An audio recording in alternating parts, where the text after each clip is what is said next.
तो कहानी की शुरुआत में हम कई सारे पैरासाइट और अजीबोगरीब क्रिएचर्स को देखते हैं जो कि गंदे समुद्र से बाहर आकर अब शहर की तरफ बढ़ने। अब इसके बाद हम एक लड़के शिंची को देखते हैं जो कि आराम से गाने सुन रहा था।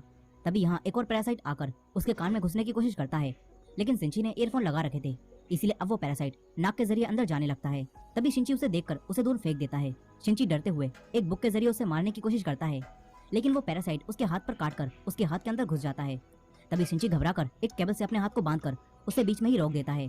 तभी शिंची की आवाज़ सुनकर उसकी मॉम यहाँ आ जाती हैं। शिंची उनसे कहता है कि उसके हाथ में कोई कीड़ा घुस गया है, लेकिन उसकी मॉम कहती है कि ये लड़का मजाक कर रहा है।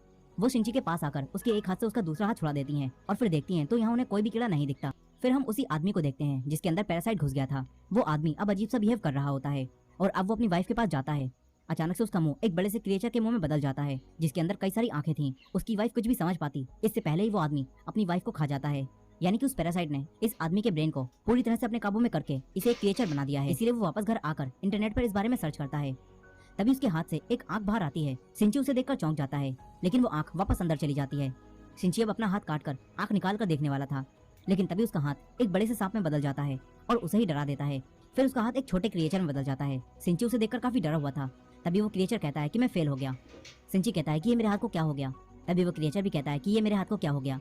अब वो क्रिएचर शिंची की बातों को दोहराने लगता है। फिर वो शिंची को बताता है कि मैंने तुम्हारा हाथ खा लिया है। वो क्रिएचर शिंची से कहता है कि मुझे बात करना सिखाओ। अब अगले दिन सुबह शिंची जब सोकर उठता है तो वो देखता है कि वही क्रिएचर जो कि उसके हाथ से जुड़ा हुआ है वो उसका लैपटॉप और बुक से इंसानों से जुड़ी इन्फॉर्मेशन पढ़ रहा है। शिंची उसे कहता है कि मैं हॉस्पिटल जाकर तुझे कटवा दूंगा, कि मैं तेरे हाथ की सेल से जुड़ा हुआ हूँ, इसलिए तुम्हें अपना पूरा हाथ कटवाना पड़ेगा, जो कि शिंची कभी भी नहीं करवा पाएगा।